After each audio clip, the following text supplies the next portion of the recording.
कल हमने आपको अनिरुद्धाचार्य जी के बारे में कुछ विशेष बातें बताई थी कि कैसे भारत में कथावाचन की दुनिया में अनिरुद्धाचार्य जी एक जाना माना नाम बन चुके हैं। आज हम इस वीडियो का दूसरा भाग लेकर आपके सामने प्रस्तुत हैं। अगर अनिरुद्धाचार्य जी की कथा के बारे में एक और विशेषता पर चर्चा की जाए तो उनके अंदर अपनी कथा के सजीव चित्रण की भी एक कला है। अनिरुद्धाचार्य जी की कथाओं का एक विशेष पहलू उनका सजीव चित्रण है। वे अपनी बातों में ऐसे शब्दों और भावों का उपयोग करते हैं जिससे कि श्रोता स्वयं को उस कथा का हिस्सा मानने लगते हैं। उनकी आवाज का उतार चढ़ाव, शब्दों की मधुरता और प्रसंगों की प्रस्तुति का तरीका इतना प्रभावशाली होता है कि श्रोता कथा में पूरी तरह से खो जाता है। नंबर 2, आधुनिक संदर्भों का उपयोग। अनिरुद्धाचार्य जी केवल प्राचीन धार्मिक प्रसंगों तक सीमित नहीं रहते बल्कि वे आधुनिक संदर्भों का भी उपयोग करते हैं। वे अक्सर वर्तमान जीवन की चुनौतियों और समस्याओं को धार्मिक दृष्टिकोण से जोड़ते हैं और ये शैली विशेष रूप से युवाओं को आकर्षित करती है जो धर्म और आध्यात्मिकता को आज के युग से जोड़कर देखना चाहते हैं।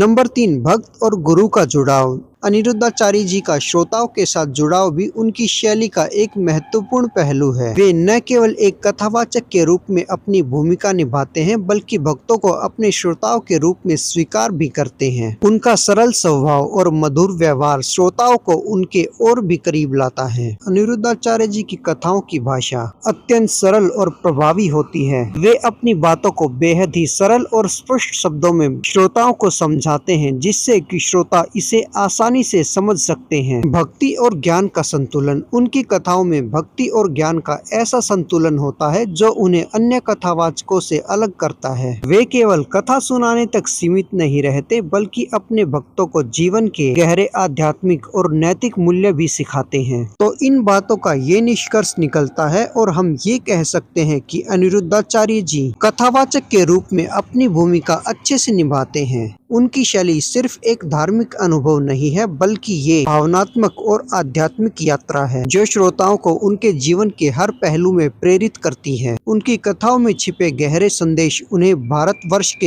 एक प्रमुख कथावाचक के रूप में स्थापित करते हैं। कथावाचकों में से आपका कौन फेवरेट है? अपने विचार कमेंट करके बताइए। ऐसी ही और वीडियोस के लिए हमारे साथ बने रहें और चैनल को सब्सक्राइब करके बेल आइकन प्रेस कीजिए। बोलते रहें जय श्री राम, जय बालाजी, जय हनुमान।